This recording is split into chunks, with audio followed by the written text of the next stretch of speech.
If you're wondering whether your Samsung Galaxy A26 has an SD card option, so let's figure it out together. Let's grab our SIM ejecting tool or object which is thin enough to get into our SIM tray, which is located on the left side of our phone.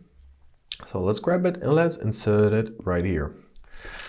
Let's take out our SIM tray, and what do we see here? We see here a slot for SIM card and for slot for SIM card or SD card. So let's grab our SIM card, let's insert it.